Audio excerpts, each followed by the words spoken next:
And if you do, I'm going to say, okay, you know, the only way that you can have an extension on a deadline is if you have a doctor's excuse. And if you've got the flu, please get a doctor's excuse. Go to the doctor and get an excuse. You can go to the clinic here on campus for free and get an excuse saying you were sick. So then that way I can give you an extension so you can have longer to do your work. Because when you're sick, it's really hard to get all your work done too. So the doctor's excuses don't excuse you from being absent, but it does give you an extension on any deadlines. Early academic alert. Even though you've emailed me and said, I've got the flu, I'm going to be absent all week, I'm still going to have to document that in early academic alert. Okay? So be aware that, you know, even though you tell me about it, I'm going to document it, and then I'll probably go in real quick and change it back to resolve because you've told me what's going on. You know, when I talk about dispositions, you may not have a clue what I'm talking about. If you're in Intro to Education right now, they will be discussing this with you. If you've already had Intro to Education, then you know what I'm talking about. But these are dispositions or rankings according to your attitude, based on what, you know, you're showing as far as professionalism toward being a teacher. When you come in 15 minutes late or leave 15 minutes early, then that indicates to me on a regular basis, that indicates to me that you're probably not just real serious about becoming a teacher. Now, you know, you may get an emergency phone call and have to leave. I understand that. You know, there's things that just interfere with what's going on while you're trying to go to school. I understand that. Please be sure to go through and read all this. Late policy. This is the deal with the work. Today's Monday. Normally I would assign the work on Monday. We talk about it, I kind of get you started. Wednesday's kind of a work day most of the time, where you actually have time to work on it in class, get help from me one-on-one, get help from each other one-on-one. You know, we're all at different levels, it seems. You know, there will always be somebody, like I've had people in the class that could not, they'd never used a mouse before. They'd never been on a keyboard before. They had no keyboarding skills whatsoever. I had one just last semester that had never touched a laptop before. Then I've got people in the class that can teach the class, you know. So we've got a wide range of ability levels. I have to accommodate those people that are moving much slower than most of the class. While I'm trying to do that, you may be helping each other. You may need to collaborate with each other on something. Normally, on Mondays, I make the assignment. It's not going to be due until the next Monday at midnight. So you've got, you know, 7 days to get the work done. Then it's due at midnight. If it's 1 minute late, then Live Text tells me that it was 1 minute late, and it's 30% off. The for being 1 day late, it's 30% off of the grade you would have received. So if it was worth 50 out of 50, then if it's worth 50 points and you made a 40 out of 50, that 30% comes off of that 40. Then it's 10% every day after that. So after 8 days of being late, then you're down to 0 credit. Okay? So you can read all that. I've given you examples about it. Okay, electronic devices. We ask that you not use cell phones in the classroom. However, there have been times when we were using iPads that a lot of people just wanted to use their iPhone, and that's okay. You don't have to have a smartphone. You don't have to have an iPad. We have a classroom set of iPads that we'll check out and use. You know, so that works great for us. But if you're sitting in class doing Facebook or texting somebody, and then you raise your hand and ask me a question about something I just went over, I'm probably not going to be real excited about helping, you know. So please, you know, put the Facebook aside, put the texting aside. Talk to your family. Say, you know, this is a time that I'm spending an hour in class trying to do something to help me better myself. and be able to get a better job and be able to do this. And therefore, it helps you in the long run, indirectly, you know, as a member of my family. And then, you know, say, hey, if you're not on fire or the house isn't on fire, don't call me.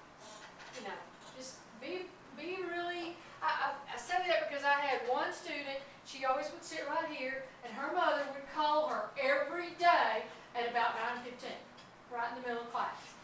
And, you know, just talk. So be sure to kind of take care of that with your family members.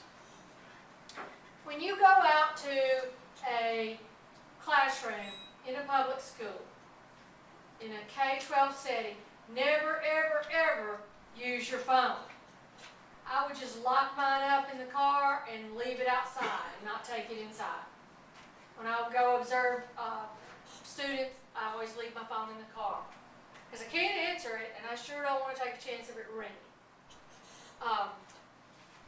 Some other helpful hints. Communicate with me. Be sure that you communicate with me if you are having problems. You know, I had a student that just wasn't turning in her work.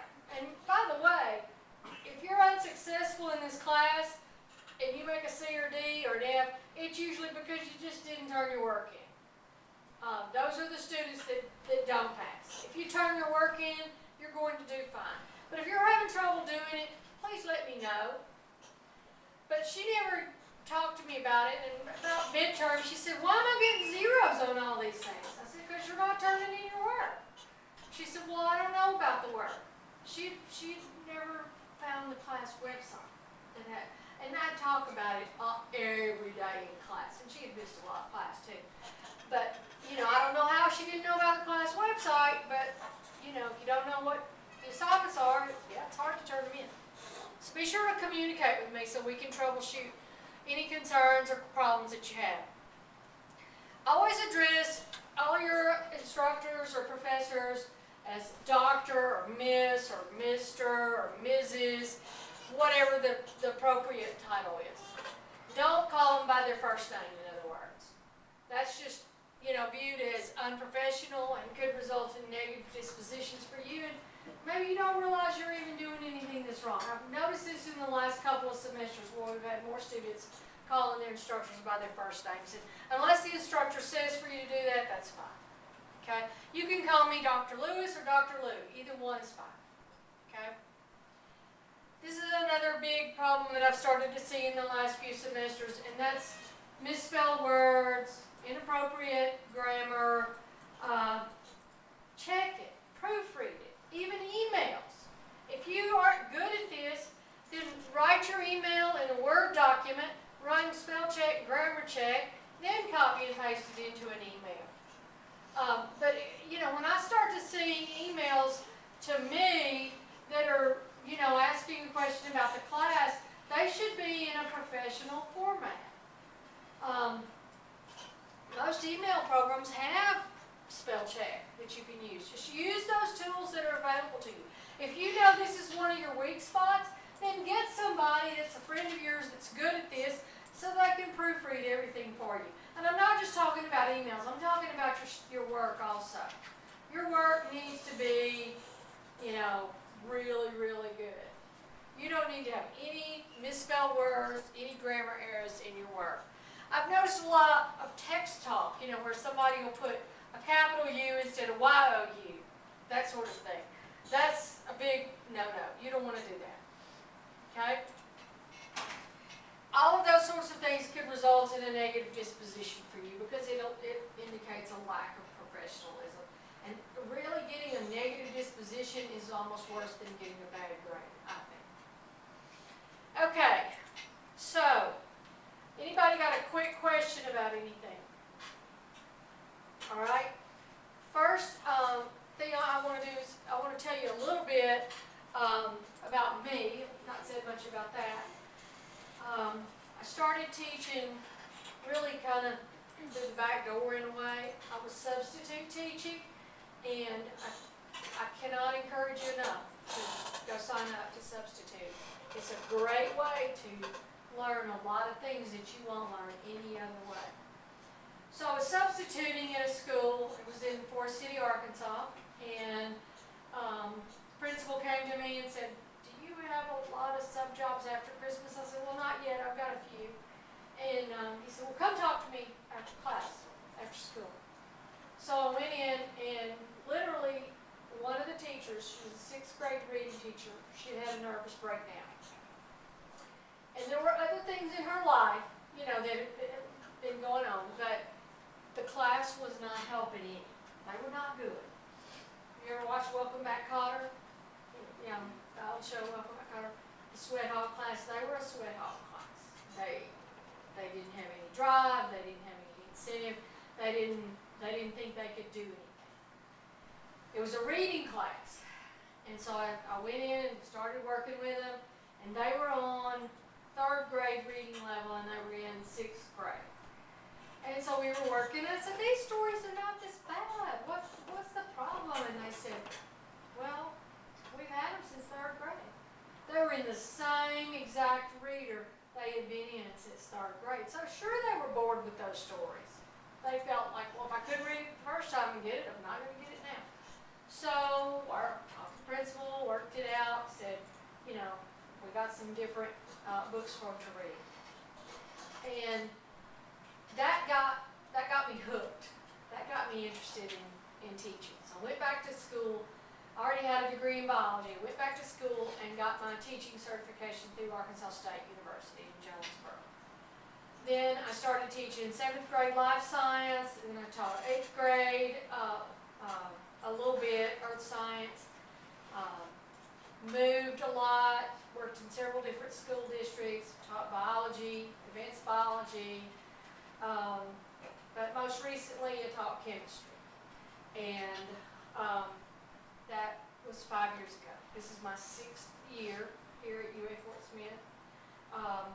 I have a master's degree from Pepperdine University. It was 90% online, 10% face-to-face. And I lived in a little small town in southeast Arkansas, and master's degrees were just not available anywhere close by. And I had an 8-year-old and a 10-year-old, and I knew that the only way that I could get a degree was to do something like that. I couldn't just haul off and move somewhere for the summer with the two of them. So I did the online program. It was a 2-year master's degree packed into 13 months. It was a very tough year. There were many nights that I would finally get them to bed at 9 o'clock, and then I'd stay up till 1 or 2 doing my work, and then get up at 6 and start all over again. So I know what a lot of you are up against. I've been there and I've done that. And you know, I know it gets to be really tough sometimes, and it's hard to do your work, but I want you to be successful. I want you to keep going at it. I just recently finished my doctorate at University of Arkansas Fayetteville, so I'm really relieved to have that over with. So that's nice to have that behind me. But anyway, I've been a science teacher for about 25 years, and like I said, taught different things along the way. Now, we've got a little bit of extra time today. I feel like I've skipped talking about something probably. But if you have any questions, I'd like for you to ask those questions now so that everybody in the class can be sure to benefit from that. Every time that you leave class, I need you to be sure that you log off. Because if you, and you may have already recognized this, if you walk in, there may be someone still logged on from the 10 o'clock class, and be sure to log them off before you log in. There's a couple of you that couldn't get logged in. So try to go, I think you can go over to the campus center and get that worked out. Like up there next to financial aid and all of that, there's a place that they've got a big banner up probably that says you can get your email fixed. So you need to be sure and do that. I'd like for you to purchase LiveText before next week. Like I don't expect that everybody will have it Wednesday. What we're going to do Wednesday will involve working on some things we don't have to have LiveText for, but by next week I'd really like for you to have it purchased. If you're purchasing in the bookstore and you've got that little plastic card, please don't lose it. If you want to try to register yourself in LiveText, go for it. If you're feeling brave, you can go straight to the week 2 directions, and I think you'll find the directions on how to register for LifeTix there. Okay? So, anybody got a question? Okay, we're done for today, and I will see y'all on Wednesday.